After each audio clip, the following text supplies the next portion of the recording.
Alors, on va prendre un peu de recul sur son métier ce matin, si vous voulez bien. J'ai testé un chiffre absolument magique qui m'a été appris par mon voisin il y a quelques temps, et vous avez tous fait du refus de saut d'obstacle dans l'UMI. C'est Jean Viard qui m'a appris qu'un Français qui naissait il y a un siècle passait 40% de sa vie à travailler. Et aujourd'hui, c'est 10%. On est rentré dans une génération des loisirs, et ça, a priori, c'est bon pour vous. Mais dans la salle, personne n'a cru en disant que vous alliez passer que 10% de votre vie à travailler, en disant à l'UMI, c'est beaucoup plus. Alors évidemment, c'est le propre des moyennes. Mais cette nouvelle génération des loisirs, évidemment, ça a un impact considérable sur vos métiers. Et ça veut surtout dire que vous êtes des métiers d'avenir. Ce que je vous propose, c'est d'abord d'écouter donc Jean Viard, qui est prof au CNRS et au CEVIPOF, grand sociologue des loisirs, et qui va nous projeter sur ce que ça veut dire qu'un objectif d'une France à 100 millions de touristes. En soi, ça ne veut rien dire, ça veut dire qu'il faut développer énormément d'autres choses. Donc on écoute Jean Viard, et puis après on revient pour faire un petit dialogue. Merci. Bonjour. Bon alors, je peux vous donner un autre chiffre qui vous fera plus rire, c'est que vous faites en moyenne 6000 fois l'amour pour faire 2 enfants, et nos grands-parents 6000 fois pour en faire 6. Donc vous voyez, il y a d'autres évolutions qu'effectivement le temps de travail. Je peux vous en sortir pas mal des chiffres comme ça sur nos sociétés.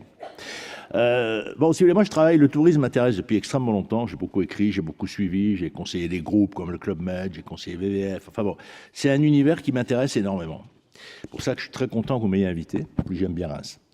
Mais ce que je voudrais vous dire d'abord, c'est à quel point le monde a changé. Et je crois, si vous voulez, qu'on est tellement dans le monde qu'on voit les problèmes à tous les côtés, mais on ne voit pas. Je vais vous donner 2 chiffres, je voudrais que vous les reteniez. En 10 ans, il y a 4 milliards d'hommes qui se sont connectés sur Internet. Il faut se rendre compte que ça veut dire, en 10 ans, 4 milliards d'hommes sont connectés sur Internet, c'est-à-dire plus d'un homme sur 2. On a vendu 6 milliards de téléphones portables. 6 milliards sur cette planète. Alors, il y en a qui en ont eu 2. Mais en gros, vous allez partout dans le monde, il y a des gens connectés sur Internet, etc. Et il y a un autre chiffre pour le mettre en face, c'est que 63% des bébés sont nés hors mariage en France cette année et en Europe. C'est-à-dire que d'un côté, vous avez un bouleversement complet des vies privées, et de l'autre côté, vous avez des énormes systèmes de communication. Aucune religion n'est arrivée à dépasser beaucoup le milliard de fidèles, alors que Internet, c'est 4 milliards. Dans les systèmes de communication, ce n'est pas la même chose, vous me direz bien sûr, mais il faut voir ça. Et la vitesse du changement. Twitter, c'est 2007. On considère, nous, que on va prendre ça comme base du monde Internet, si vous voulez. Bien sûr, Facebook existait un peu avant, etc. Mais 2007, c'est vraiment le début de ce monde Internet. Et c'est là-dedans qu'il faut réfléchir. Comment d'un côté, on est tous reliés, et comment de l'autre côté, on sort des structures historiques. Le mariage est un excellent exemple.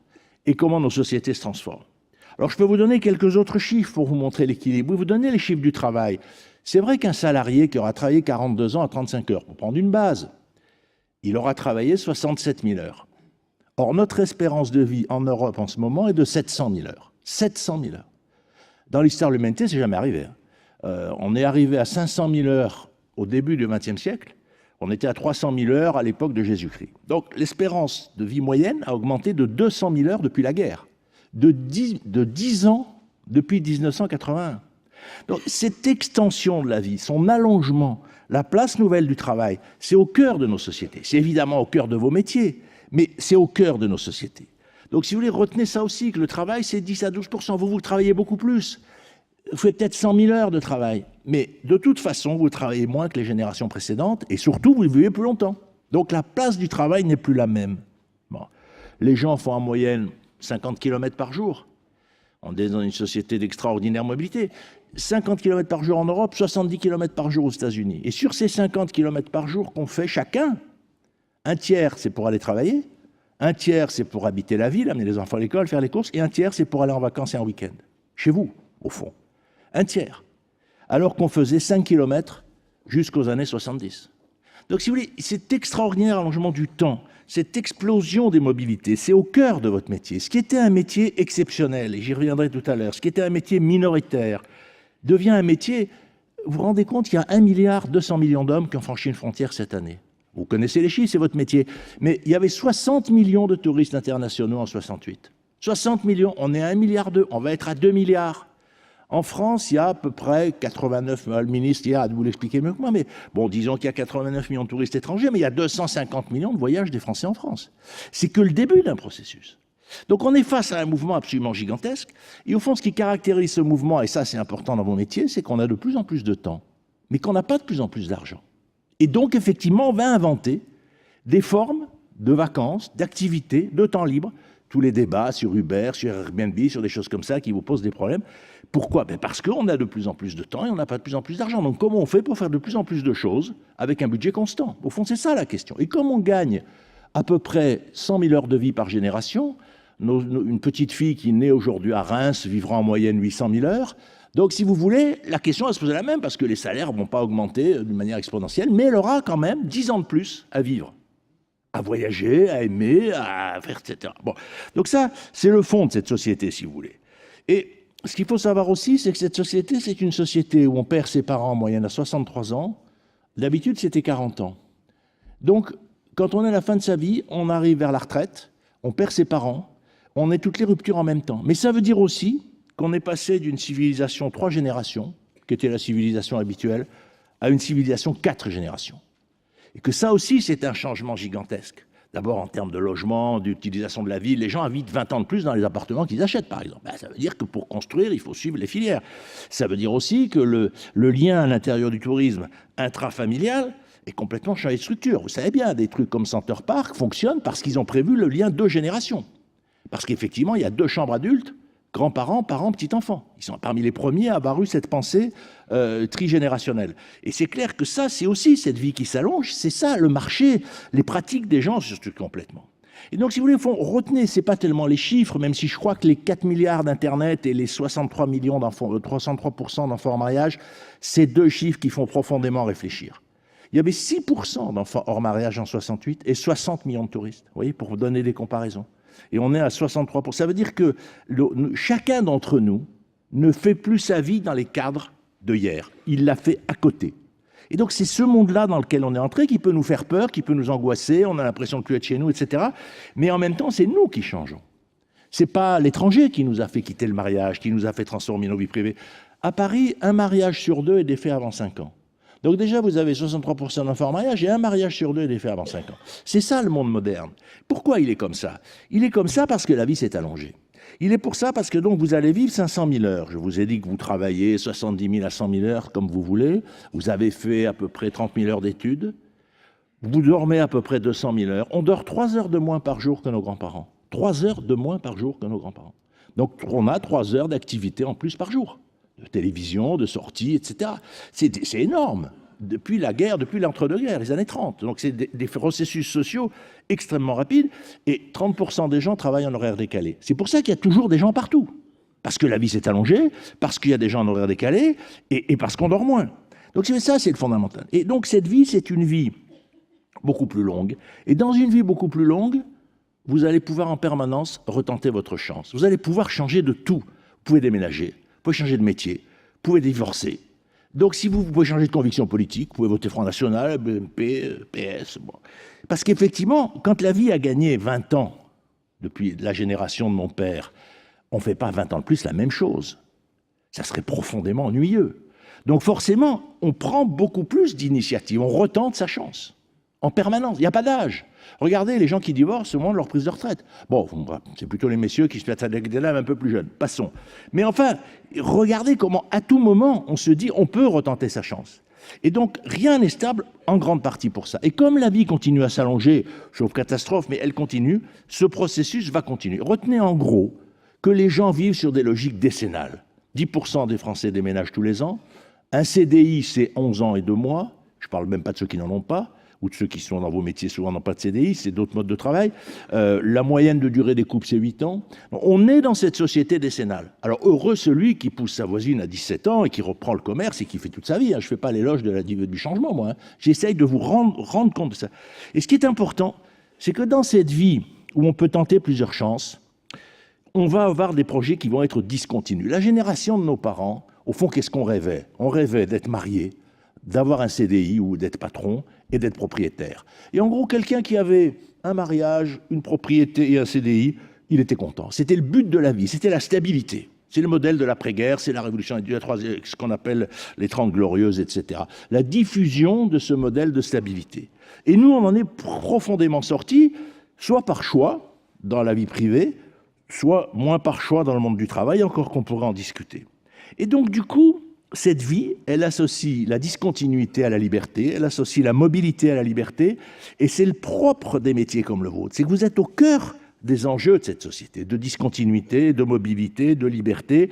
Vous savez très bien que le monde du tourisme, c'est le monde de la rencontre, c'est le monde de l'amour, il y a différents types de tourisme, etc. Et il faut bien que vous voyez que le propre du monde du tourisme, c'est qu'il a désigné sur cette planète les lieux désirables. C'est lui qui a dit où est-ce qu'il fallait aller. Depuis le XVIIIe siècle, ça a pris du temps. Et petit à petit, aujourd'hui, qu'est-ce qui se passe? Il se passe que là, où le tourisme a dit c'est beau, c'est bien, allons-y, les vieux, ils prennent leur retraite, je peux dire les vieux parce que j'ai cet âge-là, et puis effectivement, donc on voit les retraités se concentrer dans les grandes régions touristiques, ce sont aussi des clients, et puis comme c'est des endroits qui ont été mis en valeur, on voit la nouvelle économie, les start-up se concentrer dans les grandes régions touristiques. Et donc on voit très très bien comment, là où on a mis en tourisme, comme on dit les choses, très souvent ça devient des régions d'accueil de personnes âgées, ce qui est une ressource énorme, et ça devient le lieu d'innovation technologique, les lieux des start-up, le lieu des universités qui comptent au niveau international, etc. C'est-à-dire que le tourisme, c'est plus le secteur au bout de la rangée où on avait après-guerre un élu généralement qui aimait bien voyager, tout ça, un type un peu rougeau et costaud, on dit « oh ben ça c'est l'adjoint au tourisme ». Non, c'est plus ça qui est devant nous. C'est que le tourisme, c'est un marqueur des territoires, c'est un constructeur de lien social. Et c'est évidemment extrêmement important parce que ça attire bien sûr l'économie touristique, mais ça attire la retraite, mais ça attire les start-up. Et donc, comprenons ça, comprenons que c'est l'allongement du temps qui bouleverse ce monde, comprenons que c'est cette culture de la discontinuité, c'est cette culture de retenter sa chance. Et au fond, vous savez, on a inventé deux choses fondamentales depuis la guerre. On a inventé la télévision. La télévision, c'est 100 000 heures dans la vie d'un homme. C'est-à-dire la télévision ou l'écran ou l'ordinateur maintenant, c'est autant de temps que le travail plus les études. Le travail plus les études, en moyenne en France et en Europe, c'est 100 000 heures. La télévision, c'est 100 000 heures. Mais, alors on dit toujours, la télévision, ça a tué le lien social. Alors moi je dis, attention, depuis l'invention de la télévision, on a gagné 100 000 heures d'espérance de vie. Donc au fond, la télévision, ça prend surtout sur le cimetière. Donc c'est pas si grave que ça, puisque finalement, ça prend sur un temps qui n'était pas passionnant. Et la deuxième grande invention depuis la guerre, évidemment, c'est la démocratisation du tourisme, du week-end, de la mobilité, du fait que la ville, en s'agrandissant, se densifiant, donne envie d'en sortir. Et donc là, on est évidemment dans la deuxième grande innovation. Télévision et tourisme, c'est les deux innovations absolument majeures, évidemment, des 50 dernières années, qui ont complètement restructuré les territoires, les transports, les voitures, etc. Et comme on est évidemment au cœur de ce processus pour des raisons historiques et pour des raisons géographiques, il est clair que la France a été un immense lieu d'innovation, etc., même si dans la vraie vie, comme souvent le tourisme nous a un peu tombé sur la tête sans qu'on le veuille, on a été touristique sans que ça soit un choix au 19e, etc., on a souvent du mal à défendre nos entreprises parce qu'on ne pense pas que c'est un secteur. Quand on voit le Club Med, quand on voit tout ça, on voit bien effectivement qu'on a plus une pensée du tourisme comme phénomène de société qu'une pensée totalement économique du tourisme. Ça, c'est un enjeu pour vous. Et donc, si vous voulez, on s'est mis en mobilité. On fait ce que je vous ai dit, c'est-à-dire c'est 50 km par jour, on augmente, les Américains sont à 70 km par jour, dont 35 km en avion. On est là dans un tout nouveau rapport à l'espace, et on est aussi dans des sociétés, du coup, très mobiles, dont très discontinues. Avant, il y avait des quartiers par groupes sociaux, il y avait des quartiers rouges, il y avait des quartiers bourgeois, il y avait des villages paysans. Aujourd'hui, la majorité des villages ne sont plus habités par des paysans, mais par des gens de la ville ou des retraités. Les ouvriers sont souvent diffusés dans un périurbain extrêmement lointain. Et donc, au fond, en étant mobile, la société a détruit les groupes sociaux. Nous sommes des individus mobiles, avec des copains et tout, connectés par Internet, des amis plus ou moins virtuels. Et donc, c'est cette société de mobilité dans laquelle il faut se repérer. Il faut la comprendre. Il ne faut pas en avoir peur, parce que de toute façon, on n'a pas le choix. Il faut se demander comment, dans cette société-là, on produit de l'identité, on produit de l'appartenance. Et là, vous avez un rôle absolument central, parce que une des premières fonctions du tourisme, ça a été de déplacer les gens d'un lieu à un autre, parce qu'on considérait que ces lieux étaient exceptionnels. Et la mise en tourisme du monde, en particulier de l'Europe, a été faite petit à petit, en allant de cathédrale en cathédrale, de paysage au paysage, etc. Et donc vous, ces lieux qui maintenant font sens pour nous, on dit la Côte d'Azur, par exemple, c'est un mot qui n'existait pas. C'est une invention du tourisme. Ça a été inventé fin 19e dans un guide qui s'est appelé la Côte d'Azur. Mais avant, il n'y avait pas la Côte d'Azur. Les gens n'ont jamais appelé ça la Côte d'Azur. Donc c'est pour dire que le tourisme structure l'imaginaire, structure les territoires. Et donc il y a aussi là un enjeu tout à fait essentiel dans notre époque d'angoisse, parce qu'on est tellement mobile qu'on a l'impression qu'il n'y a plus de frontières, qu'il n'y a plus d'appartenance, qu'on n'est plus chez nous. Donc effectivement, une des fonctions du tourisme, c'est de valoriser les lieux, c'est de mettre leur mise en scène, leur appartenance, la protection des sites typiques, etc. Donc tout ça fonctionne, est un outil absolument indispensable de construction de cette société. Et vous savez, c'est une société, moi je dis souvent, c'est une société du bonheur privé et du malheur public. Parce qu'on n'a jamais été aussi heureux, on n'a jamais été autant protégé, toutes les études d'opinion nous le disent, vous avez un gosse, il prend à l'école, vous êtes malade, on vous soigne, même vous êtes chômeur, on vous donne une indemnité. Et en même temps, on a l'impression que tout se déstructure. Parce que ce que je viens de vous dire se passe tellement vite, bouleverse les choses tellement rapidement, que par rapport à ce qu'on a appris quand on était petit, le monde est déjà profondément autre. Et donc, comment on se repère dans ce monde? Et dans des métiers comme le vôtre, qui sont des métiers d'accueil, qui sont des métiers d'ouverture à l'autre, si vous êtes contre ce monde, si vous apparaissez négatif, forcément, vous êtes en difficulté pour être accueillant, pour être ouvert, pour que les gens se rassurent en allant chez vous. Il faut qu'ils se rassurent, il faut qu'ils se sentent protégés. Et donc, effectivement, il faut que là, il y ait des gens qui comprennent le mouvement de la société, qui disent « Mais non, il se passe des choses positives, regardez ces voyages, regardez tous ces gens qui visitent le monde, etc. » Non, il faut avoir cette vision, me semble, c'est important dans vos métiers, de voir les choses comme ça. Et de comprendre, au fond, que dans une société, les sociétés ont d'abord été structurées par l'agriculture et la religion. Puis après, les sociétés ont été structurées par la révolution industrielle, avec les mines, les régions minières, etc., et les grandes administrations. Nous, nos sociétés sont d'abord structurées par l'art de vivre, par la qualité de vie des territoires, par la qualité des écoles, par la qualité des rues. Et puis cet art de vivre attire l'économie. Mais l'économie vient dans l'art de vivre. Alors qu'avant, c'était un peu l'inverse. Regardez ce qui se passait dans ces régions, dans l'Est, dans le Nord. Il y avait d'abord des mines, on mettait des usines dessus, on ferait des villes ouvrières. Puis après, on se disait qu'est-ce qu'ils peuvent faire les gens? Il faudrait qu'ils partent en vacances, il faudrait qu'ils aillent faire de la culture, du sport, etc. Aujourd'hui, c'est l'inverse. C'est là où la qualité de vie est bonne, c'est là où l'image du territoire est bonne. Et ça, c'est votre métier de produire des images territoriales. C'est là où ça tire effectivement l'économie. C'est là où se concentre la jeunesse. Et donc on est là dans ce bouleversement où c'est au fond la qualité d'un territoire, sa qualité de vie qui va attirer des habitants et qui va évidemment, pour vous, attirer des clients. Mais c'est la même chose. Le désir d'un territoire ne se partage pas. Ce qui fait qu'un jeune reste dans une ville et ce qui fait qu'un touriste vient la visiter, c'est quasiment la même chose. Alors il y a des cas extrêmes où c'est pas vrai. Venise, par exemple, c'est pas vrai. Mais en gros, c'est vrai. C'est-à-dire le territoire est attractif ou il ne l'est pas. Il n'y a pas différentes attractions. Il y a des villes, je ne les nommerai pas parce que je suis bien élevé, mais on a tous en tête des villes, y compris dans cette région, qui ont une mémoire industrielle lourde et qui n'attirent ni les fils du territoire, les enfants du territoire, ni les touristes. Donc tout ça ne peut plus être complètement séparé. Et au fond, retenez qu'un territoire qui attire, c'est un territoire qui sait à la fois être haussmannien, c'est-à-dire où on est logé, on habite, il y a la démocratie, tout ça, et être le Club Med, avoir de la nature, de l'eau, des spectacles. Et au fond, une ville qui rencontre, où Haussmann et le Club Med se rencontrent, devient une ville qui se développe en termes de développement économique. Les deux processus sont totalement inséparables. Vous prenez Nice, Nice c'était que le Club Med, il n'y avait pas d'université, il n'y avait pas de théâtre, pof, il a fallu rajouter tout ça. Vous avez d'autres villes où c'est l'inverse. Regardez Paris, qu'est-ce qu'on fait? On piétonise les berges des rivières, on met des vélos, etc. Parce qu'on met le Club Med dans Haussmann. Haussmann, il était déjà là. Et en chaque territoire, et dans chaque logement, et dans chaque équipement, c'est l'enjeu pour les gens. Du service, de la qualité, de la présence, mais aussi de l'imaginaire, mais aussi de la poésie, mais aussi du rêve. Et c'est ce rapport entre les deux. Alors prendre le Club Med comme emblème de la poésie, on peut en discuter, mais enfin disons, je ne veux pas être méchant avec eux, mais c'est pas. Mais en tout cas, prenons cette idée que partout, vous devez offrir les deux, c'est-à-dire le service, la prestation, et puis cet imaginaire, et puis la nature, et puis l'animal, et puis ce qui fait effectivement le décalage et le festif. Et c'est ce télescopage qui fait que les choses fonctionnent. Alors, on est surtout là pour discuter, mais je veux quand même, sur le tourisme, revenir un peu. Vous savez, le tourisme a été inventé au XVIIIe siècle par des gens qui voulaient voir s'il y avait eu des sociétés où il n'y avait pas de roi et où il y avait d'autres cultures. Il n'y avait pas la télé, il n'y avait pas le cinéma. Et donc, on leur disait, on va faire la révolution et on va supprimer le roi. Ils disaient, mais c'est pas possible, il y a toujours eu des rois. On leur disait, non, avant, il n'y en avait pas. Ils ont dit, mais comment est-ce que c'est possible, une chose pareille? Et c'est comme ça qu'ils sont allés à Rome, à Athènes, en Égypte. Ils sont allés voir les traces physiques d'une civilisation, il y avait aussi la hiérarchie, mais qui était évidemment différente. Avec l'idée très philosophique, si avant c'était différent, demain ça peut à nouveau être différent. C'est pour ça que les premiers touristes ont en fait été des philosophes, ont en fait été des gens qui voulaient comprendre l'histoire du monde et son bouleversement. Et puis, bien sûr, le 19e siècle a transformé le processus.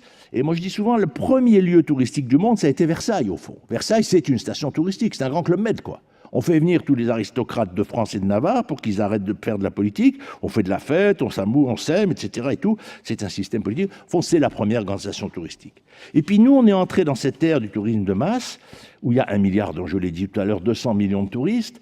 C'est une activité, vous vous rendez compte, 89 millions de gens qui entrent en France, un pays de 63 millions d'habitants. Il y a plus de gens qui visitent ce pays que nous ne sommes à l'habiter. Prenez une ville comme Paris, il y a autant de nuitées vécues à Paris par des étrangers, enfin des étrangers, des non-parisiens, que de nuitées où les Parisiens ne sont pas à Paris. C'est-à-dire que les Parisiens partent tellement souvent de leur ville qu'il y a à peu près autant de nuitées où ils ne sont pas là que de nuitées où les autres viennent dans leur ville. On est dans des équilibres comme ça gigantesques. Alors, en termes économiques, ce n'est pas la même chose, parce que ceux qui viennent passer dépensent beaucoup plus à la journée que le Parisien en temps ordinaire. Donc, mais en termes de nombre de nuitées, Paris, c'est par exemple un espace relativement homogène, même si ce n'est pas les mêmes lits qui sont utilisés. Donc on est dans cette période-là, on est dans cette transformation, ce tourisme de masse. Mais ce tourisme de masse, il doit parler à la société. Je veux dire, il ne suffit pas d'accueillir, il faut intervenir sur la construction du territoire, sur son imaginaire, sur sa valorisation. Regardez en France, comme on a bien restauré plein de sites, on a bien restauré les centres-villes, mais alors passer d'un lieu à un autre, c'est catastrophique. Les entrées de ville sont une monstruosité absolue. C'est ça souvent que les gens vous racontent quand ils voyagent. T'as vu l'entrée de la ville ? Et alors vous dites, oui, le centre. Ah, le centre, c'est pas mal. Et puis tu as vu la protection des montagnes, la protection du littoral. Ah oui, ça c'est bien, mais entre les deux. Le problème, c'est de penser tout ça, de penser ce territoire, de revendiquer cette homogénéité. Et c'est comme ça aussi qu'on attirera de nouveaux clients et surtout qui seront plus satisfaits. Et puis, on ne pourra pas continuer à développer le tourisme si le droit au voyage n'est pas réciproque. Ce qui est en train de se passer en ce moment, c'est qu'au fond, les pays où on allait voir, notamment au Maghreb, les gens, mais eux, ils ne pouvaient pas venir chez nous. Ben, en gros, aujourd'hui, on ne peut plus y aller. Parce que si ce n'est pas réciproque le droit au voyage, à un moment, on prend une bombe sous sa voiture, excusez-moi. Et donc, on est là dans une question, c'est que pour aller voir l'autre, il faut que l'autre puisse venir chez vous. Cette question de l'échange, cette question de l'hospitalité, qui est quand même au cœur de ces métiers, elle est vraie dans chaque équipement, dans chaque maison, dans chaque hôtel, mais elle est vraie aussi entre les pays. Et on voit bien en ce moment, quand on pense que le Paris-Dakar se court en Amérique latine. C'est quand même tout à fait extraordinaire, mais en même temps tragique, évidemment, parce que ça veut dire quelque chose, c'est qu'il y a tout un monde à notre sud qui se ferme à nous. Alors, on a aussi longtemps bien voyagé dans les dictatures. C'est vrai, c'était bien les dictatures, vous voyez, Cuba, la Tunisie, moi, il y a un régime autoritaire, les touristes sont pas emmerdés, c'est tranquille et tout, ben ça non plus, ça marche plus, quoi. Donc, du coup, on est dans une situation où, en ce moment, on voyage bien entre pays où on part et où on accueille, entre pays européens, entre les États-Unis et nous, entre le Japon et nous, etc. Mais il est clair que le monde du tourisme doit avoir une réflexion là-dessus, parce que si la planète s'unifie par 1 milliard, 2 milliards de touristes, si tous ces gens circulent, s'ils racontent le monde, ben, il faut aussi que petit à petit, tout le monde puisse rentrer dans ce monde-là. Et donc si le tourisme ne devient pas quelque chose qui s'ouvre, qui pense, qui réfléchit, effectivement, des parties entières du monde nous sont interdites. Vous me direz qu'en termes de chiffre d'affaires, le tourisme européen y gagne. Depuis que le Maghreb a reculé, regardez Barcelone, regardez la France, regardez la Côte d'Azur, il est évident qu'une grosse partie des gens qui seraient allés, j'allais dire, de l'autre côté de la Méditerranée, viennent chez nous. Donc on voit bien que Barcelone a gagné 3 millions de touristes, par exemple. Donc on voit très bien ce qui se passe. Sauf que c'est pas le même tourisme, c'est des gens qui voulaient aller ailleurs, c'est des gens qui ont moins d'argent. Donc ça perturbe l'ensemble des systèmes. C'est pour ça il faut avoir cette réflexion globale. Mais si vous voulez, bon, je ferme ma parenthèse là-dessus, c'est des choses que vous connaissez, mais qu'il faut entendre. Et puis chez nous, il n'y a que 60% des gens qui partent en vacances. Une des principales réserves quand même de futurs touristes, c'est notamment les jeunes qui ne sont jamais partis. Beaucoup de jeunes ne sont jamais partis en vacances. Et dans les quartiers populaires, il y a souvent 30, 40, 50% des gens qui n'ont jamais quitté leur logement. Donc ce n'est pas des futurs clients. Et donc il faut aussi réfléchir à ça, à continuer la démocratisation du tourisme. Mais si vous voulez, ce qui compte, et puis après on va discuter, mais comprenez la vitesse des ruptures, comprenez l'importance. Moi je crois vraiment que l'humanité n'a jamais changé aussi vite que ces 30 dernières années. Elle a changé d'échelle, elle a changé de vitesse, on change de système de production. On est en train de faire rentrer l'économie collaborative dans nos vies, dans nos villes, dans vos pratiques, n'en parlons pas, vous le savez très bien, regardez les problèmes des agences de voyage, vous le savez à travers évidemment vos métiers, mais c'est l'ensemble des liens qui a complètement changé. C'est-à-dire qu'on est dans une société où mobilité, individu, liberté, ces trois mots se sont mis à faire système. L'individu s'est autonomisé, Et son sentiment de liberté est complètement lié à son sentiment de mobilité. Et vous êtes au cœur de cette transformation qui est à la fois philosophique, qui est à la fois économique et qui évidemment définit une qualité des territoires. Et il faut se positionner dans cet univers, ne pas simplement offrir de l'accueil, du service, etc., mais effectivement se dire que vous êtes un des acteurs importants de la reconstruction de l'art de vivre de nos sociétés et de la capacité des gens à avoir envie de vivre ensemble, d'accueillir les autres, etc. Parce qu'on ne veut pas accueillir 15 000 Syriens et on veut bien accueillir 89 millions de touristes. Tout le monde voit bien que ce n'est pas les 15 000 Syriens qui nous posent problème, ou les 20 000 ou les 200 000, c'est qu'on est face à des masses qui n'ont pas le même sens et qui effectivement nous inquiètent parce que ça nous bouleverse, ça nous change, et que le tourisme est un vecteur positif. On va arriver à 100 millions, c'est l'objectif du gouvernement. Il faut faire des politiques, il faut organiser, il faut mettre tout ça effectivement en mouvement, mais aussi en discours. Il faut que, vous savez, c'est la société qui accueille. Il faut que l'ensemble des Français sachent que 100 millions de touristes, c'est bien. Parce que les métiers n'ont pas la même légitimité. Les Français, ils rêvent d'industrie. Ils voudraient qu'on fabrique des choses. Et on leur dit, mais attendez, nous, on accueille des gens. On crée du lien social, on transmet notre culture, on transmet notre art de vivre, notre cuisine, et donc c'est notre création, nos musées, etc. Et donc notre territoire. Et donc, au fond, on transmet ce qui est le plus important, c'est-à-dire l'humanité, alors qu'on n'est pas des producteurs de choses. Et ça, ce discours-là, il faut l'imposer, il faut le construire de façon à ce que le tourisme apparaisse comme quelque chose de tout à fait positif, non seulement en termes économiques, non seulement en termes d'emploi, mais en termes aussi de la capacité à construire les sociétés dans lesquelles nous sommes engagés. Et je crois qu'il faut mettre tout ça dans le même mouvement. Et c'est pour ça que je vous ai donné des chiffres qui peuvent vous paraître peut-être un peu loin de vous, quand je dis, bon, la vie s'allonge, etc. Si, c'est fondamental. C'est-à-dire, effectivement, on est face à de nouvelles ruptures, de nouvelles discontinuités, nous avançons dedans, et vous devez en être les acteurs, vous devez les raconter, et en vous disant effectivement que cette société est une société du voyage, est une société de la discontinuité des pratiques, est une société de la découverte des choses, de l'amour des belles choses, et que c'est tout ça qu'il faut mettre au cœur de nos métiers. Voilà, c'est ça que je voulais vous dire en introduction à cette discussion. Je suis un peu court, mais je pense que j'ai essayé de ne pas non plus vous noyer trop sous les chiffres pour qu'on prenne le temps de la discussion. Merci, monsieur l'animateur.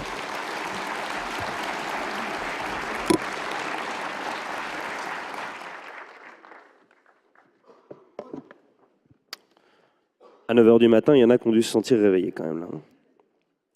100 000 heures à regarder la télé ? Ben oui. Bon, comme j'ai pas la télé, j'ai déjà gagné 100 000 heures. Ça, c'est cool. Les plus grosses sociétés du CAC 40 sont souvent des sociétés de communication. C'est pas faux. Alors, je ne sais pas si on va pouvoir vous tendre un micro quand même pour que la salle puisse poser quelques questions. Oui. J'en avais une ou deux juste. Vous avez parlé du tourisme au fond comme une espèce d'évolution inévitable de nos sociétés. Il y en a de plus en plus, on accueille. Alors il y a un certain nombre de prérequis que vous avez développés. Il y a un point sur lequel on ne vous a pas entendu, parce que vous avez souvent évoqué Barcelone.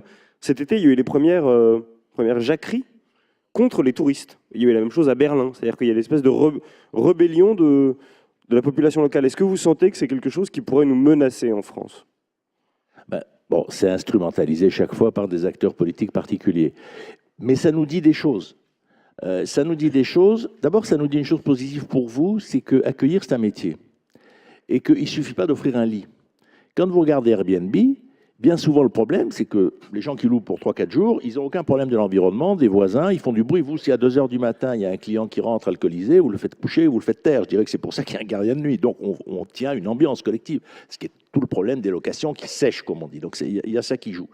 Après Barcelone, c'est vrai que le fait que les gens aillent moins au Maroc et tout, et viennent beaucoup plus en Espagne, il y a eu une augmentation extrêmement rapide du processus. Mais derrière ça, c'est vrai qu'il faut que... C'est pour ça que moi, j'avais fait un grand papier dans Le Monde cet été là-dessus, en disant c'est instrumentalisé, c'est minoritaire, mais ça nous dit quelque chose. C'est-à-dire qu'accueillir, il faut diffuser les gens dans l'espace. Il faut avoir réfléchi à comment on les diffuse dans la ville. Il faut construire un territoire où tout le monde ne va pas au même endroit, au même moment. Vous voyez, moi, le fait, par exemple, que le Louvre soit fermé un jour par semaine, ça me rend hystérique. Je ne comprends pas pourquoi le plus beau musée du monde ne travaille pas 7 jours sur 7. Pourquoi Euro Disney est ouvert et pas le Louvre. C'est des milliers d'emplois perdus.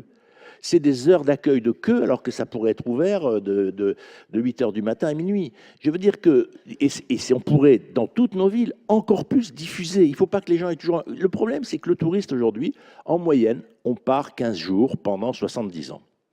Donc, ça veut dire qu'on va faire plusieurs fois des voyages. Le tourisme est souvent encore structuré comme au moment des premiers voyages. Oui, vous allez 1 fois à Venise, mais 2 fois à Venise, 3 fois à Venise. 3 fois à Venise, vous n'allez pas aller toujours au même endroit. Vous allez passer Place Saint-Marc, mais vous allez aller ailleurs. Et dans tous les territoires, C'est la même chose. À Paris, il y a plein de quartiers, vous n'avez jamais mis les pieds.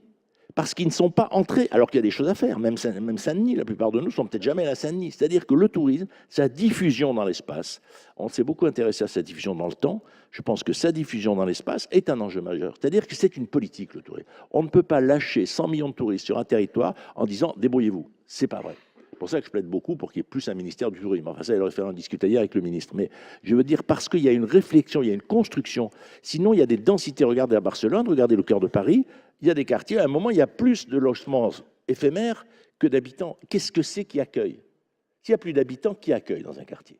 S'il n'y a plus d'épiciers, s'il n'y a plus de gens, s'il n'y a plus simplement de voisins qui habitent là toute l'année, à qui on peut demander un renseignement, si quand on demande son chemin, on vous répond dans une langue que vous ne connaissez pas, etc. Donc tout ça s'organise. On ne déplace pas des foules de gens sans des politiques extrêmement construites de signalisation, de paysage, même pour mettre des panneaux pour signaler palais des congrès, etc. C'est un territoire se structure, s'organise, se signale, si on veut qu'il soit harmonieux. Alors ça, c'est la dimension politique. Je voudrais juste rajouter une chose, c'est qu'il y a toujours eu des voyages. L'humanité a toujours voyagé. Mais avant, elle voyageait pour des buts différents. Il y a des voyages du politique, les aristocraties ont toujours circulé, les églises ont toujours circulé. Et regardez les foules qui vont pour les fêtes religieuses musulmanes. Avant, on allait à Rome, on allait à Saint-Jacques-de-Compostelle. Donc au fond, le tourisme, c'est le voyage du monde moderne laïque, c'est-à-dire qui a construit ces objets et qui continue à en construire, en dehors de la culture religieuse précédente. Parce qu'il y avait moins de gens qui voyageaient, évidemment. Mais d'abord, il y avait les pauvres qui étaient extrêmement mobiles. Et puis, il y avait surtout les grands voyages. Pour nous, en Europe, c'était les grands voyages catholiques, Saint-Jacques-de-Compostelle, Rome, etc. Et donc, il y avait des voyages, mais qui avaient leur sens, c'était dans le rapport au religieux, dans le rapport au pouvoir. Nous, ce qu'on a inventé, c'est un voyage dont le sens est la question de la beauté, de l'art du corps, etc. Et on invente sans arrêt. C'est extraordinaire ce qu'on a inventé. On a inventé d'abord la mer du Nord, après on a inventé la Méditerranée, et puis petit à petit on a inventé le patrimoine après 1830 comme objectif, et puis on a inventé la ville, et puis on a inventé les parcs de loisirs. Donc sans arrêt, et puis on a inventé le tourisme industriel. Donc sans arrêt, on invente de nouveaux objets au désir de voyage, et sans arrêt, comme il y a de plus en plus de touristes, il y a du monde partout. C'est-à-dire que ce n'est pas parce qu'on va développer les centres Euro Disney qu'il n'y aura plus personne sur les plages ou au Louvre. C'est parce que le flux est montant, et donc sans arrêt, il faut inventer de nouveaux objets. Et c'est extrêmement créatif, ce secteur, cette capacité à se renouveler. Alors vous m'excusez, mais les voyages religieux, souvent pendant 2000 ans, ils n'ont plus changé d'objectif. Justement, puisque vous dites il y a du monde partout, ce que tout le monde ne sait pas dans la dimension politique de votre parcours, c'est que vous avez été en charge de la gestion des déchets, élu dans une grosse ville, puisqu'en l'occurrence c'était Marseille. Donc ce que le politique peut pour réguler la cité, et notamment en matière de tourisme, vous le saviez. Alors je crois qu'il y a un remaniement ministériel cet après-midi, on va faire un peu de politique fiction. Jean Viard est nommé secrétaire d'État ou ministre en charge du tourisme, hein, comme vous voulez, et on vous charge donc du plan 100 millions de touristes, avec une incise particulière. Je dis ça parce que l'UMI va bientôt organiser les assises de la ruralité.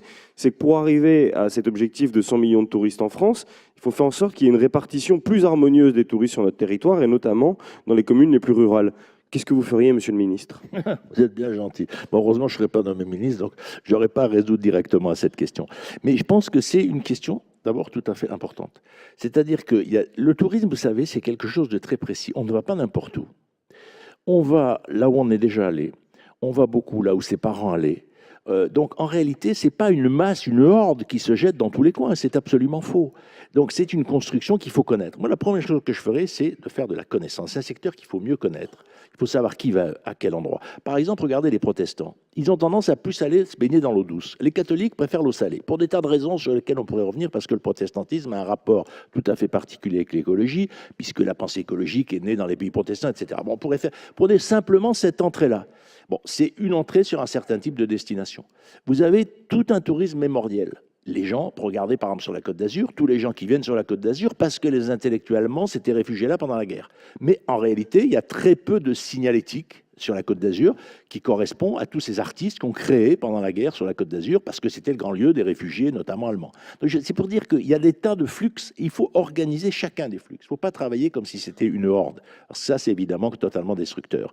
Et si vous voulez, en France, on a une chance, c'est que tout le territoire est touristique. Même le cœur du Massif central, on va me dire, il y a peu de choses. Oui, mais partout, il y a des hôtels de charme qui se sont développés. Il y a des systèmes d'accueil. Donc la France est quasiment le seul pays d'Europe qui est à 100% touristique, tout simplement pour une raison, c'est que les processus de développement se succèdent de phase en phase. La révolution industrielle a développé certains territoires. Nous, c'était le nord et l'est. En Angleterre, c'est plutôt la région de Birmingham, etc. Pareil en Allemagne. Et puis, nous, on développe à travers le tourisme, on a valorisé à travers des régions, l'art de vivre est considéré comme meilleur, un nouveau développement. Il se trouve que nous, le tourisme est allé se mettre au sud, là où les gens étaient partis au XIXe siècle pour aller vers le nord, travailler dans les industries. Et donc, du coup, le tourisme a reconquéri nos réseaux abandonnés. Prenez l'Angleterre. Le problème de l'Angleterre, y compris qui renvoie à des tas de problèmes, c'est que le tourisme en Angleterre n'est pas allé vers les régions industrielles qui sont au nord de Londres, et on va pas là, on va vers le sud. Parce que le tourisme se développe vers le sud. Vous avez le même problème en Italie, où il y a une limite, la zone touristique dense ne va pas complètement jusqu'en bas, ne parlons pas de l'Espagne. Non, la France a la chance d'être entièrement touristique, avec des densités différentes. Mais la question, elle est présente partout.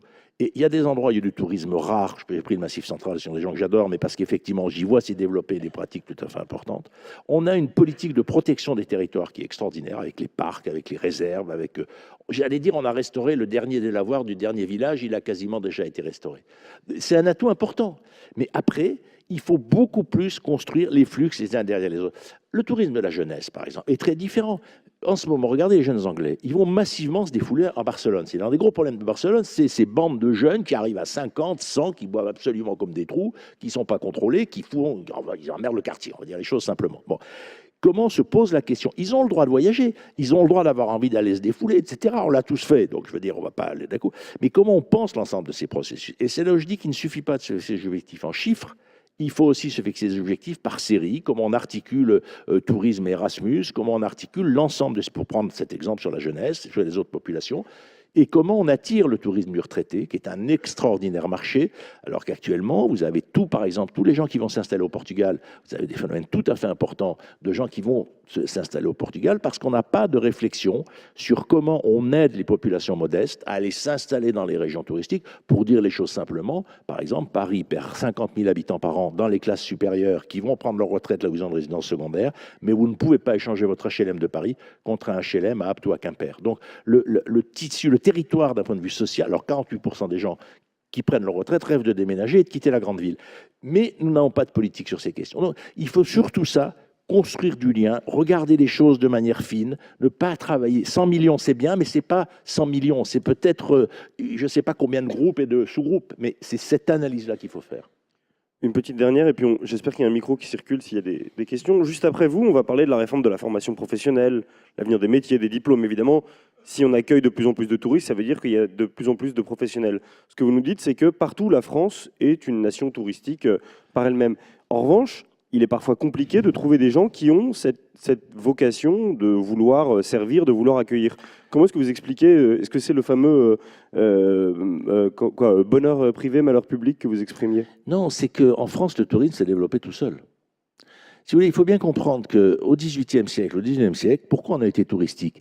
Quand les gens ont commencé à aller vers Rome, vers Athènes, etc., ils descendaient par la vallée du Rhône. À l'époque, il n'y avait pas les autoroutes, il n'y avait pas les trains, on circulait par l'eau.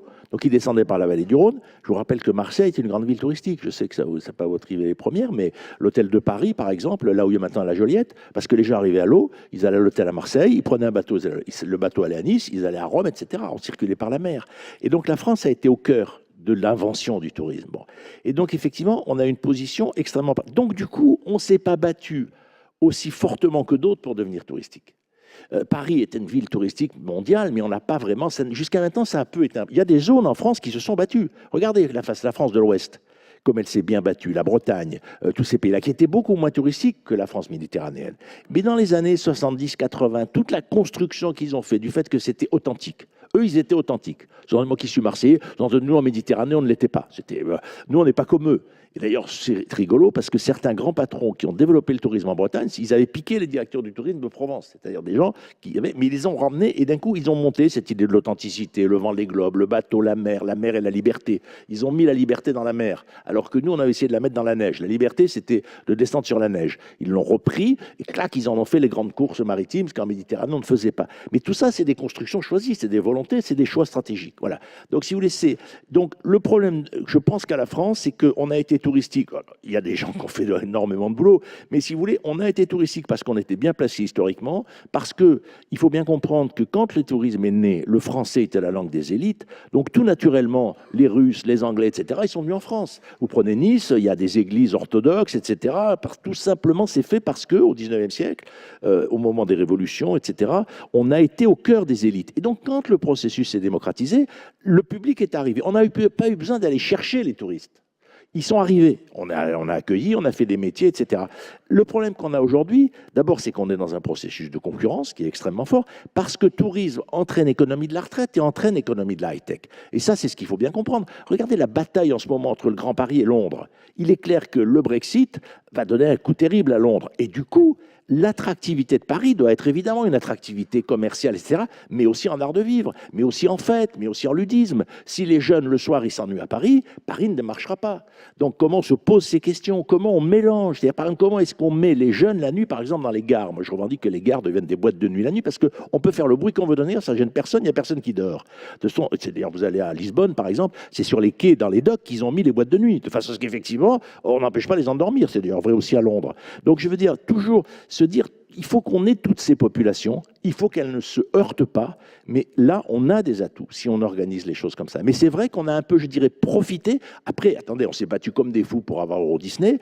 Euro Disney, c'est des dizaines de millions d'entrées.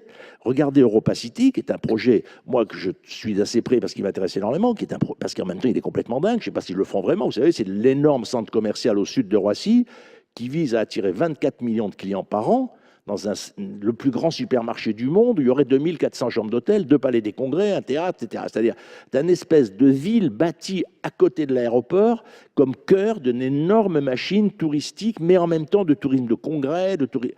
Est-ce qu'il faut être pour ou contre? J'en sais rien, mais on me tire dessus parce que j'accepte d'être dans le comité scientifique. J'ai dit, ça m'intéresse de comprendre pourquoi le groupe Auchan met 3 milliards sur la table pour un projet pareil. Moi, comme chercheur, ça me passionne. Et les mecs, ils mettent quand même 3 milliards. Bon, je les ai pas, eux, oui, mais quand même, il y a des tas de gens qui les ont et qui les mettent pas. Donc, comprenons qu'on est face à une transformation des systèmes. Si Paris devient l'équivalent de New York, ce qui, je pense, ce qui devrait se faire, c'est-à-dire qu'il faut se représenter l'Europe. Avec Paris, c'est la seule métropole de 11 millions d'habitants. Donc, normalement, d'ici 20 ou 30 ans, ça aura à peu près le poids culturel et créatif de New York pour les États-Unis. Bon, on est à peu près dans ce cheminement-là. Ça veut dire que il faut avoir une vision, y compris du territoire, très différente. C'est-à-dire se dire là, à combien de temps on est de Paris? On est ici, on est à 45 minutes. Comment tout ça s'organise et comment on peut très bien habiter à Reims, aller à Paris, etc. Tout ça, c'est le même processus. Et si vous voulez, cette pensée de la société de mobilité, le fait que ces mobilités vont pas forcément s'accélérer, mais en gros, en France, en 2 heures, on est partout. Sauf ce qui est après la ville, je veux dire. Mais en gros, on est en 2 heures. 2 heures, c'est ce qu'on appelle du quotidien. Avant, on disait, qu'est-ce que c'est qu'une ville? C'est un endroit où je peux te rencontrer dans la journée. La ville était définie par ça. Dire, je pars, je te rencontre, je reviens chez moi. C'est ça une ville. En gros, la France, c'est une grande ville. Et si on pense, vous allez à Los Angeles, vous allez au Japon, vous avez des villes de 30 millions d'habitants. Et en gros, vous mettez à peu près autant de temps pour les traverser que nous pour aller de Strasbourg à Paris ou de Paris à Marseille. Moi, j'ai longtemps habité dans le sud, j'avais mon bureau à Paris et je descendais sur le Vieux-Port en train, j'ai mis 3 heures. Je quittais mon bureau à 5 heures et à 8 heures, je dînais sur le Vieux-Port. Je veux dire, bien sûr, c'est des processus encore d'élite, chers, etc. La démocratisation est un problème, mais ce n'est pas notre sujet. Mais comprenons ce processus dans lequel on est. Et il faut faire rêver les gens vers ça parce que c'est un projet, c'est une organisation. Les débats Paris-Province, c'est un peu terminé. Mais cette unité-là, elle est complètement, c'est une puissance extraordinaire. Et dedans, il y a la mobilité, dedans, il y a l'accueil, dedans, il y a vos métiers. Et puis, il faut monter en formation professionnelle. Et si vous me permettez de le dire, je vais raconter une anecdote, mais quand Michel de Messine, si certains se rappellent, était nommé ministre du Tourisme, il se trouve que je rapportais au Conseil national du tourisme justement sur l'emploi. Je ne la connaissais pas, mais je me suis dit, bon, je vais faire une blague. Et j'ai dit, Madame la ministre, bonjour, j'ai une bonne nouvelle pour vous, les métiers du tourisme sont en train de se masculiniser. C'est un peu risqué, parce que c'est une féministe communiste, un peu... Mais c'était... Et ça l'a fait rire. Mais c'est vrai que c'était l'idée que la montée en compétences, c'était aussi une parité. Alors, je ne dis pas que la masculinisation est en soi un objectif, mais historiquement, c'était un métier féminin, souvent peu formé, etc. C'était un métier qui monte en compétences, c'est un métier de plus en plus complexe. Et donc, c'est un métier... Vous voyez, et puis, il ne faut pas accueillir les gens en se disant, en racontant son histoire. Vous prenez les gîtes ruraux. Ceux qui sont le plus pleins sont ceux qui sont tenus par des étrangers. Pourquoi? Parce que le type qui est venu s'installer en Provence ou en Bretagne, qui ouvre un gîte rural et qui accueille, il sait pourquoi il a choisi ce territoire. Et c'est ça qu'il raconte aux gens qui viennent chez lui. Le type qui est de là, il dit, moi je suis d'ici, je connais bien le pays, j'y suis né, mon père aussi. Très bien, mais son désir du territoire n'est pas le même que l'autre. Et donc, vous voyez, les taux de remplissage ne sont pas les mêmes. Donc, il faut tout le temps se demander quel est le récit que je veux partager. Quelle aventure je veux avec cette personne qui va peut-être rester 2 heures, je vais peut-être boire un café, il va peut-être rester une semaine, je ne sais pas. Comment je l'introduis dans un récit, y compris le récit français, y compris de nos transformations, et comment je le fais rêver. Vous savez, si dans la planète, on roule en voiture française, si on prend des avions fabriqués en France, c'est bien parce que le monde du tourisme, c'est le monde du voyage, c'est le monde de la mobilité, et qu'on a des positions économiques absolument majeures dans ces secteurs qui sont liés au tourisme. Alors, est-ce qu'on peut vous... Oui, monsieur Manquet-Dorx. Oui, bonjour Monsieur Viard, magnifique exposé. Je voulais simplement reprendre un article de journal qui est apparu dans le Figaro cet été concernant le tourisme de masse qui tue le tourisme de découverte. Et ce tourisme de découverte qui est fondamental puisque, vous l'avez dit, on va visiter ce que nos parents ont visité, on reprend, etc., les mêmes chemins et résultat, vous donnez crédit à tout ce qui est guide, rassurant, on ne part plus à l'aventure, on oublie pratiquement Christophe Colomb, Marco Polo, Alexandre le Grand qui part en Inde et qui va faire des découvertes extraordinaires et on ne va plus vers des lieux finalement qui n'ont pas déjà été découverts. Et nous avons des quantités de territoires en France qui ne sont même pas découverts parce que, comme vous l'avez dit, certaines personnes n'ont pas découvert la plupart des musées parisiens alors qu'ils habitent Paris.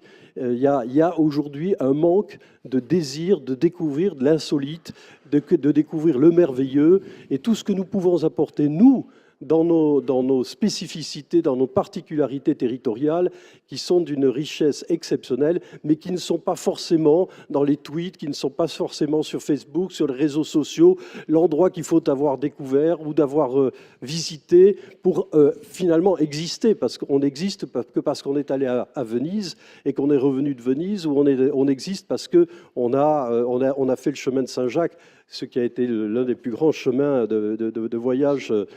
Et vous ne parlez pas non plus de l'interstellaire, parce que c'est bien évidemment ce qui sera notre avenir. Et qu'est-ce qu'aujourd'hui les scientifiques comme vous sont capables de nous donner comme projection sur ce tourisme d'avenir qu'aujourd'hui on a et qui se dessine, mais qu'on n'a pas, sur lequel nous n'avons aucune précision? Mais si vous voulez, moi je dirais 2 choses. D'abord, je ne suis pas aussi pessimiste que vous. Vous voyez, on ouvre 700 musées par an sur cette planète. 700 musées. C'est d'ailleurs pour ça que les tableaux valent des fortunes, parce que les musées se battent pour les avoir. Regardez ce tableau qui s'est vendu 400 millions, qui avait été vendu, je ne sais plus, à 1,5 million il n'y a pas très longtemps. Bon. C'est-à-dire qu'il y a au contraire une mise en patrimoine du monde qui est absolument extraordinaire. Et je pense, si vous voulez, que bien sûr qu'il y a le tourisme, on a toujours opposé le voyageur au tourisme. Au 19e, on disait déjà, il y a les vrais voyageurs, c'est les gens qui voyagent. En gros, il y a les élites qui voyagent dans des conditions, qui découvrent, etc. Et puis il y a la masse mal éduquée qui va en maillot de bain, il faut le mettre des panneaux interdits de se promener en maillot de bain dans la rue, etc. Bon, c'est vrai sans être vrai, c'est-à-dire qu'effectivement, il y a des mouvements de foule, il y a des moments, et on peut être un moment de masse et un moment tourisme. On peut être touriste élitiste dans un village perdu du Massif central et avoir plaisir. L'intérêt du tourisme, c'est l'autre aussi. La foule sur une plage, c'est génial. Pouvoir regarder les corps en maillot de bain, c'est très agréable et c'est très jouissif. Il n'y a pas que la solitude dans le tourisme. Il y a la foule aussi. Je veux dire, il ne faut pas faire toujours l'éloge de l'élitisme, il faut les deux, si vous voulez. Voilà. Moi, je voudrais dire ça parce que je pense que vous êtes un peu pessimiste et je pense que dans ces phénomènes de foule, regardez même à Venise. Vous pouvez aller à Venise en hiver, il y aura moins de monde. Vous pouvez aller vous déplacer dans des petites rues. Et puis, ce qui est vrai, c'est que vous voyez, par exemple, le voyage de noces à Venise. À l'époque de ma grand-mère, ça faisait rêver. Mais si ma grand-mère l'avait fait, ma mère l'aurait peut-être pas fait. Et si ma grand-mère et ma mère l'avaient fait, peut-être que ma femme et ma fille l'auraient pas fait. C'est-à-dire que les choses ne se répètent pas à l'identique. Parce qu'à un moment, justement, ça fait plus rêver parce qu'on l'a déjà fait. Donc, si vous voulez, c'est tout ça qu'il faut voir. Moi, je crois plutôt que le monde s'ouvre. Il y a des parties entières du monde où on n'est jamais allé. Il y a des tas de territoires, il y a des territoires qui sont en train de se fermer à nous, notamment au sud de la Méditerranée. Pour moi, c'est un grand souci. Au-delà, aussi parce qu'ils créent du terrorisme, de la violence, etc. Mais aussi parce que c'est des cultures dont on est en train de perdre le lien, notamment les cultures de l'Orient. Mais vous savez, moi, je suis éditeur. Je vois très bien qu'on ne lit plus non plus les livres des auteurs issus de ces pays. On est en train de fermer la porte. Donc effectivement, même les écrivains en librairie, vous les trouvez en France, mais les gens ne les achètent pas. Parce qu'au fond, ce monde nous fait peur. Or, le monde du tourisme, il faut le réouvrir partout. C'est un combat qu'on doit avoir. Mais après, je suis d'accord avec vous. Le tourisme de masse, c'est une pratique. Il y a des moments où on aime bien dans la foule. Il y a des moments où on aime bien solitaire. Moi, même en France, je pense qu'on peut à peu près partout aller et à des moments être tout seul. Mais pas à tous les moments, je suis d'accord avec vous. On peut en grouper une ou deux, parce qu'après on a un programme chargé. Quoi? Bah, je commence rien du tout. Quoi? On peut parler formation, si vous voulez. Monsieur. Bonjour, Laouti, les restaurateurs de Cannes. En fait, dans tout ce que vous avez dit, si vous permettez, il y a une chose qui m'interpelle et j'aimerais poser la question brute de décoffrage. Sur la méthode de réflexion, puisque en fait, vous nous avez expliqué les mutations, la dynamique, le changement, la rapidité de l'évolution, alors que de par nos éducations, on est habitué à réfléchir ou à se projeter dans le temps avec des critères statiques, avec des repères statiques, que ce soit la famille, enfin on est encore dans cette démarche-là. Donc est-ce qu'il y a des méthodes de réflexion qui puissent apparaître à nous pour qu'on puisse trouver plus facilement notre chemin dans ce monde en pleine mutation? Et juste pour pondérer ce que je dis, ça me fait quand même réfléchir parce que à relire La République de Platon qu'il a écrit il y a 2500 ans de ça, Platon cherchait déjà le philosophe roi et sur le principe de l'humanité, les fondamentaux tels que le courage, la peur et la fidélité, tout ce qui vient, finalement est immuable. Donc voilà, c'était ma question, s'il vous plaît. Non, mais alors, je vous ferai une réponse un peu humoristique, mais d'abord, vous pouvez lire mes livres. Non, je dis ça comme ça, parce que, bon, là, par exemple, vous auriez pu avoir mes livres à la sortie, je vous les aurais dédicacés, etc., notamment mon gros livre, effectivement, sur l'invention d'une utopie, le triomphe d'une utopie, qui, justement, raconte ça. Mais je dis ça comme ça. Mais après, si vous voulez, il faut comprendre une chose essentielle. L'humanité s'est bâtie en construisant, en conquérant des espaces. Et parce qu'on avait toujours de la place à conquérir. On croyait que l'espace était infini, encore au XIXe siècle, on a conquis l'Afrique noire, etc. Et on avait l'idée qu'on aurait toujours des ressources infinies, parce qu'il y aurait toujours de la place. Nous, Virilio dit, on est définitivement dans un monde carcéral. Définitivement. Peut-être qu'il y aura du tourisme interplanétaire, mais enfin, honnêtement, dans les centaines d'années qui nous viennent, je ne pense pas que l'humanité va se déplacer dans l'intersidéral. Donc nous, on est enfermés sur une petite planète qui chauffe. Et on est de plus en plus nombreux parce qu'on vit de plus en plus longtemps. Parce que quand on dit que la population augmente, il y a toujours 3 tiers. Naissance, allongement de la vie, immigration. Comme on vit 20 ans de plus, forcément, on est plus nombreux. Et la moyenne d'âge sur la planète est passée de 59 ans il y a 25 ans à 69 ans aujourd'hui, pour l'ensemble de l'humanité. Alors bien sûr, nous, on a vécu plus longtemps que la moyenne de l'humanité. C'est pour dire que le problème fondamental, c'est de comprendre que nos sociétés ont été pensées pour conquérir des espaces, pour construire des frontières, pour avoir des dominations territoriales. Et aujourd'hui, on est enfermé dans un enjeu qui est le même, le réchauffement climatique. Vous savez, les immigrés, par exemple, le pourcentage de gens qui ne vivent pas là où ils sont nés est une constante historique. Le pourcentage de gens qui ne vivent pas là où ils sont nés. Évidemment, comme on est plus nombreux, il y a plus de migrants. Mais le pourcentage est le même. Donc sur ces choses-là. Mais par contre, là où on peut gagner, c'est dans la durée et c'est dans la vitesse. Parce que l'espace est clos, mais le temps s'allonge. Et non seulement le temps, mais la vitesse du temps. C'est la densité du temps. C'est-à-dire qu'effectivement, je conduis ma voiture, je téléphone, etc. Je peux faire 2 ou 3 choses en même temps. Et les livres sont plus gros ou plus petits. Vous voyez, moi qui suis dans l'édition depuis 40 ans, il y a 40 ans, un bon livre faisait au moins 240 pages. Sinon, ce n'était pas sérieux. Aujourd'hui, qu'est-ce qu'on vend le plus? Des livres de 60 pages qui se lisent en 1 heure, ou des livres de 500 pages. Là, je rentre dedans, quoi. Je l'emmène et je prends un mois, et je le prends le matin, je le prends le soir, je le prends à la plage. Et donc, le produit du milieu a tendance à se défaire. Bon. Et parce qu'on veut aller ou vite, ou alors être submergé par le produit qu'on prend, etc. On va se plonger dedans pendant un mois et on va se mettre hors sol, au fond. Bon. Donc, si vous voulez, tout ça, ça veut dire l'espace est clos, le temps s'allonge, et donc, pour l'instant, on ne sait pas avoir un imaginaire du temps. Parce que la culture politique de nos sociétés a toujours été de laisser le temps aux religieux ou aux philosophes. Le temps, c'est la mort, la vie. Donc, ce n'était pas un sujet politique. C'était un sujet philosophique. Et par contre, le sujet politique, c'est les frontières, l'armée, etc. Nous, on est en train de basculer complètement. Le temps devient un sujet politique, et l'espace, par contre, il est clos, et il est limité, et il chauffe. Donc, on essaye avec la COP 21, 23, 26 de trouver des solutions, mais on a tous quand même un peu peur, parce qu'on est une petite planète perdue dans l'univers. Et donc, c'est un renversement absolument fondamental de l'imaginaire de toutes les populations. Et par rapport à Platon, par rapport aux autres époques, eux, ils étaient dans ce monde infini. Ils avaient des réflexions, évidemment, aussi sur le temps, mais ils avaient aussi de cette idée, au fond, qu'il n'y avait pas de limite. Or, nous savons qu'il y a une limite spatiale, et nous pensons par contre qu'il n'y a pas de limite temporelle. Et donc, nous allons nous battre comme des fous pour vivre de plus en plus longtemps, pour réparer, regardez comment on vole des gosses dans des pays, pour leur piquer des morceaux, pour les remettre dans les gosses des pays riches, etc. Il va se passer des choses horribles, parce qu'on va tous vouloir vivre vieux. on va vouloir avoir des vies complètes. C'est Fourastier qui disait ça. On voudra tous des vies complètes dans un espace limité. Alors qu'avant, il y a plein de gens qui ne faisaient pas de choix de vie complète. Par exemple, en France, avant 14, le nombre de femmes qui ne se mariaient pas pour vivre longtemps était très important. C'est un choix. Être mère et mourir en couche ou ne pas avoir d'enfant. Vieille fille, bonne sœur, qui était un modèle très répandu, qui était le choix de la vie longue. Mais c'était quand même une minorité. Heureusement, sinon on ne serait pas là. Et donc, effectivement, mais vous voyez, ces enjeux-là, ils changent à toute vitesse. Je crois que c'est cette question qui a l'air comme ça très abstraite, très philosophique, mais qui restructure tout ce qu'on est en train de se faire. Et la force du tourisme dans tout ça, c'est que vous remettez du territoire, vous remettez du récit. Les gens, ils aiment Chartres, ils aiment la Côte d'Azur, ils aiment Milan, ils aiment... Et je veux dire, et que cette construction du sentiment d'appartenance par les lieux, je trouve que je l'aime beaucoup plus que certains sentiments d'appartenance par les origines. Alors, on va en prendre une petite dernière là au milieu. Le temps que le micro arrive, juste question fermée en un mot, puisque vous lui parlez du temps. Le grand sociologue du c'est temps, pas mon truc, mais je vais essayer. Ouais. Je sais qu'à Lille, par exemple, ils ont ouvert un bureau des temps. Est-ce que vous trouvez que c'est une bonne chose et que les patrons du MI en local devraient pousser pour que leur mairie fasse ça? Absolument. Il y a des villes qui font ça très très bien. Mulhouse, dans cette région, a été très en avance dans les bureaux des temps. Lille, effectivement, a fait des choses. J'y étais hier, c'est intéressant. Rennes est sans doute la ville de France la plus en avance sur ces questions.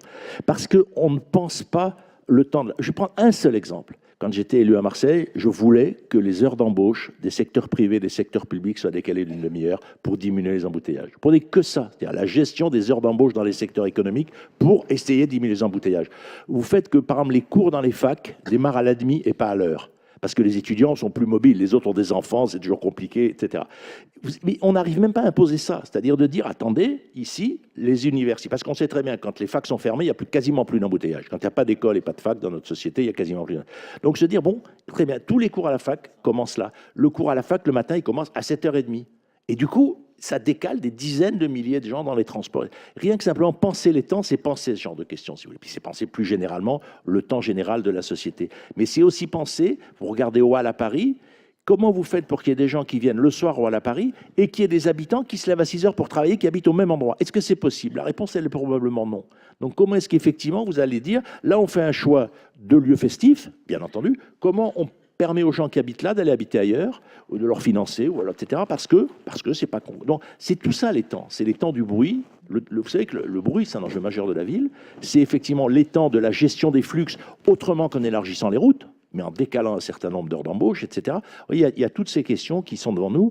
On est assez mauvais. Les bureaux des temps, ça a été très à la mode. Ça a été lancé par les Italiens, par le parti de l'Olivier dans les années 80-90. Et au départ, et je finis là-dessus, c'était une revendication féministe. C'est les femmes qui avaient demandé qu'on arrête de faire de la politique le soir et le week-end pour pouvoir participer au débat démocratique, que les conseils municipaux aient lieu l'après-midi, etc. Donc c'est d'abord une revendication des femmes italiennes pour effectivement modifier le champ politique. Il faut bien reconnaître que ça a été, de ce point de vue, un échec. Madame. Hélène Olivier, MI Vendée. Ma question, pour revenir au positivisme. Vous parliez tout à l'heure des métiers de l'industrie ouvrière, où il fallait arriver, nous, dans le métier d'industrie du tourisme, au même niveau en fait, de positif, pour pouvoir accueillir effectivement cet objectif d'accueil de plus de 100 millions de touristes. Pensez-vous que, justement, le fait que nos métiers soient souvent décriés, c'est que ce travailleur de l'industrie ouvrière, qui travaille dur, qui fait ses 8 heures par jour, et qui vient justement dépenser son argent durement gagné dans nos industries de tourisme, soit justement décrié, parce que je crois qu'on l'a tous eu, tu ne vas pas te plaindre, je viens chez toi, tu es bien content que je dépense mon argent en venant dans ta station ou dans ton établissement, tu ne vas pas non plus commencer à te plaindre. Parce que c'est cette image aussi qui n'est pas aussi positive que l'industrie ouvrière qui nous met à mal pour pouvoir recruter aussi. Comment arriver justement à cette inversion ou au moins à cette égalité en industrie du tourisme, du travailleur du tourisme et industrie des travailleurs ouvriers? C'est pas facile de répondre en général parce que les conditions de travail, notamment dans les stations, sont souvent les plus difficiles, notamment pour les saisonniers. Donc je veux dire, on a là effectivement des conditions de travail. D'ailleurs, c'est une des populations où la croissance du sida est la plus rapide. Donc ça montre aussi des conditions de cohabitation, etc. Et tout. Il y avait des rapports qui avaient été faits là-dessus qui étaient tout à fait préoccupants. Donc j'entends bien ce que vous dites. Et c'est compliqué. Vous avez un métier d'accueil, vous devez être joyeux. Je veux dire, moi, je vais dans un bar avec une serveuse, si elle me sourit pas, je veux dire, bon, voilà, elle est payée pour me sourire, ce qui est terrible, parce que quelque part, elle est d'abord payée pour me donner un café. Mais en fait, c'est plus compliqué. Parce que c'est une relation de personne à personne, et qu'effectivement, du coup, c'est une relation d'échange, j'allais dire d'homme à homme, mais ça fait un peu macho, donc je dis de personne à personne, et c'est le cœur du métier. Et ça, c'est tout à fait vrai. Et je crois qu'il faut vraiment se concentrer sur l'idée que vous accueillez des gens. Moi, c'est pour ça que je ne parle pas d'industrie touristique. Je comprends le mot, mais je ne parle pas parce que ce n'est pas complètement une industrie, au sens où c'est quand même très particulier comme secteur.